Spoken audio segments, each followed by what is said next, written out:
Have you ever wondered where you really stand with God? Are you overcome with feelings of guilt because of things you've done wrong? Are you tired of religion that focuses on rules that you can't keep? Have we got good news for you? It's time to listen in on some casual conversation with Mike Kapler and Joel Brueseke and discover what true freedom is all about. This is Growing in Grace. We are rolling for another podcast of Growing in Grace. Mike Kapler here, Joel Brueseke right over there, and we're glad you're with us. Thanks for sharing our podcast and telling somebody else about it, because so many people are wrapped up with a lot of religion that is not allowing them to live the life that they were meant to. And so hopefully our little time together each week here on Growing in Grace will help people come out from that and start living a life of freedom and grace. That's what it's all about. Yep, we're rolling along in this new year. I got my reel-to-reel recording device here going, making everything rolling along just perfectly. I always worry that the tape is going to break, but no, I love this digital age. I just opened Goldwave here, get you on Skype, and we get ourselves going here. It's fun. This is a good thing. This whole new covenant, it's exciting. It's a really exciting life to live. And I'm kind of sad that so many Christians don't experience this exciting life that we have in Jesus Christ. I mean, I know that there's stuff in life that gets us down. I know stuff happens. I've had to deal with car problems recently. I've had to deal with water heater problems and leaking problems in my house, all kinds of stuff. People have relationship problems, people have financial problems, all kinds of things. I get that. But there is this thing called life, this abundant life that Christ came to give us, even when there are numerous troubles going on around us. Because he himself said there will be troubles in life, but be of good cheer because I have overcome the world. All these things that are going on around us, they're real. I don't want to negate the fact that these things that happen in our lives are real. But the truth is, too, that we have this abundant life, Jesus Christ himself alive in us.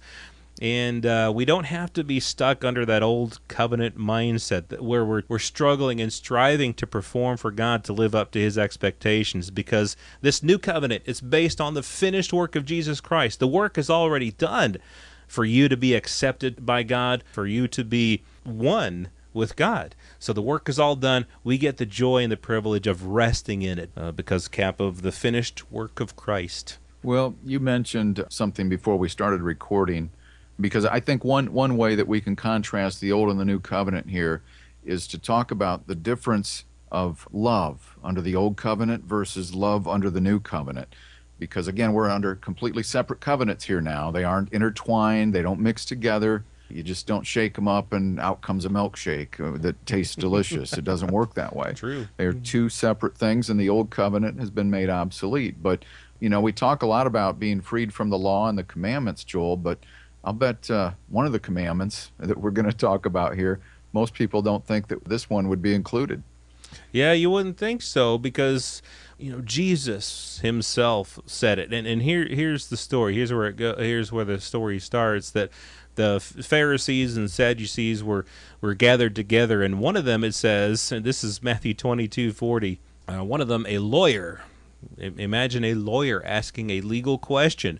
A lawyer asked Jesus a question, testing him, saying, "Teacher, what is the great commandment in the law?" And Jesus responded directly, and this is the truth. This is the great commandment in the law.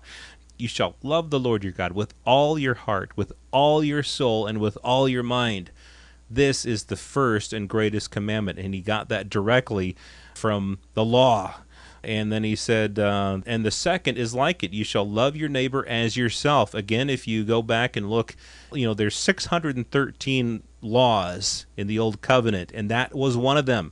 You shall love your neighbor as yourself. It's written in the Old Covenant law. You shall love your neighbor as yourself. Jesus says, on these two commandments hang all the law and the prophets. Well, guess what Jesus didn't say? He said, on these two commandments hang the gospel. No. Now, and I, you talked about, people thinking that, some of the things we might say might be blasphemous, and I get it. If people think that what we're saying here is blasphemous, but what Jesus said here was law. It was a law teaching. It wasn't the gospel. and we'll show this to you. Please stick around with us and listen to us if you're having trouble with this, because the gospel is so much different. It's not based upon a commandment to love, but it's based on something else, and we'll get into that. Yeah, and I know this is so much different than probably what you've been taught. Hang in there. I know you may not get this all right away. Maybe your aha moment, maybe it won't happen right now. But hopefully some of this will start to sink in as you begin to grow in your understanding of the gospel. I mean, we're all growing in our understanding of the gospel. But so Joel, are you saying that we shouldn't live by those commandments of loving the Lord your God with all your heart and your neighbor as yourself? No, I'm saying live by them. If you want to be guaranteed failure, then live by them. Try to live by those, because all of the law and the prophets are wrapped up in those two. So if you could just keep those two, you'll keep the entire law. That's how some people are going to interpret that. Well, of course, we know nobody can do it. That was the whole point of Jesus coming and taking us out from under that covenant of the law and the prophets and putting us under a new covenant, making the old obsolete and giving us a new and better covenant established upon better promises, right? Yeah. So here's a simple way of looking at the old and new covenants when it comes to love, because under the old covenant, like with everything else, we were commanded to do it. Even commanded to love. You're commanded to love God. You're commanded to. And if you don't do it, what? People start to panic, right? Under the new covenant, it's not the same as the old. In fact, they are in many ways opposite each other. They contradict each other. Like we said last week, it's a contrast. So the old covenant would focus on us doing, on us trying, on our works. It would focus on us loving God. It would make us loving God the issue. The new covenant, on the other hand, contrary to that, the new covenant tells us that our love for God is not the issue like it was under the old, but it's the new covenant, it's about his love for us. Because while the old covenant commanded us to love, as is the case with all of the law and commandments, it never gave us the power or the ability. It did not enable us to be able to accomplish what it demanded. The new covenant is about God loving us, demonstrating that love by the sacrifice of his son, Jesus Christ. And you know, Joel, I'm thinking that in 1 John, the only reason that we love God is because we discovered that he first loved us. So his love for us is unconditional, which I hope we can talk about, if not in this program, in the next one, because I've got some things to say about that. His love for us is unconditional, but even our love for him, even under the new covenant, it's because of his love for us that we even can return love back to him. I mean, that in a sense is not unconditional, our love for him, but his love for us is unconditional. And so because he first loved us, we love him. And there's something else I'm trying to think of too. What is it? Well, in any case, I've talked long enough. I'm going to let you pipe in here. But that's just one simple contrast of the old versus the new covenant, even on the subject of love. Well, if you think about it, just bust into whatever I'm saying. Just, but yeah, that's right. I think a lot of people think about these words of Jesus, and I don't think people realize that it's not as simple as what it sounds. The commandments, getting back to these commandments, just real briefly here. The commandment says, you shall love the Lord your God with all your heart, with all your soul, with all your strength. It doesn't just say try to love God. It doesn't just say try and do your best, just whatever love you got, just love God with that love. It says all your heart, all your soul, all your strength. And the other commandment said you shall love your neighbor as yourself. Not just do your best to love other people, but love your neighbor as you love yourself. What things would you do for yourself? Would you do exactly the same thing for your neighbor? Jesus, of course, had the rich young ruler go away sad, because part of that process, I think, of loving others as yourself is selling all that you have and giving to the poor. I mean, if you really want to follow the commandment, to love others. And again, it's a commandment. The point that we're trying to make here is that the commandment was impossible to keep. And Jesus knew that. And so what we find in this new covenant, indeed, as you were saying, Cap, is that this is love. Like you say in 1 John 4:10, this is love, not that we loved God, but that he loved us and sent his Son as an atoning sacrifice for our sins. When we grasp that, and it's a lifelong, see, this is the thing, this is the difference between a commandment that you must follow or else, and getting to know God's love over the period of a lifetime. We're never going to grasp it all in this lifetime. We're never going to love God perfectly in this lifetime, even as the new creations that we are.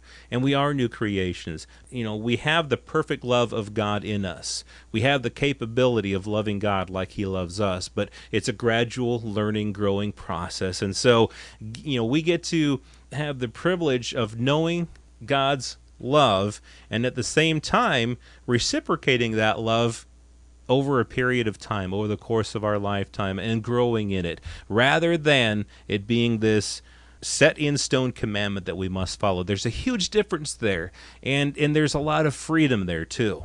John 3:16, for God so loved the world, right? Gave his only begotten Son. Whoever believes in him should not perish but have everlasting life. God so loved the world. That word love there, it implies a level of no condition. This kind of love does not need a chemistry, an affinity. I'm reading from some of what Strong's says here.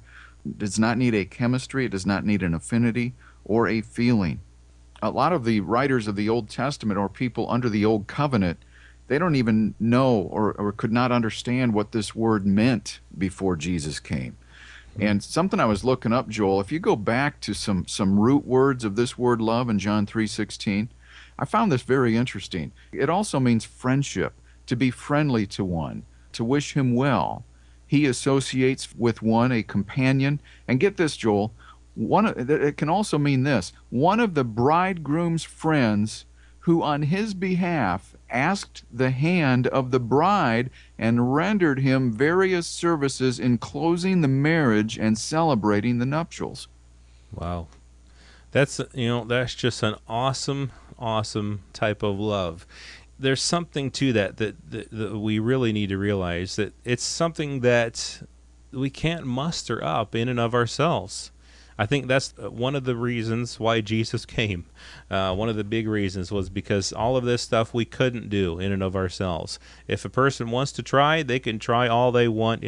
I think you said it either earlier this program or last program. You can try all you want, and all you're going to end up with is failure eventually, because we can't do this thing perfectly. So we get the joy and the benefit of trusting in the finished work of Christ and basking in his love for us, so that we can then in turn reciprocate it, not as a command, not as something we must do, but as something that penetrates our soul to the point that we're able to love God back and to love others as well.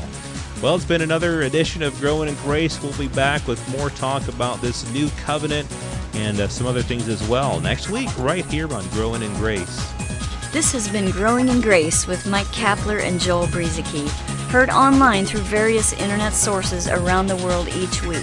To access hundreds of past programs, visit graceroots.org. Share it with a friend and listen again next week for more Growing in Grace.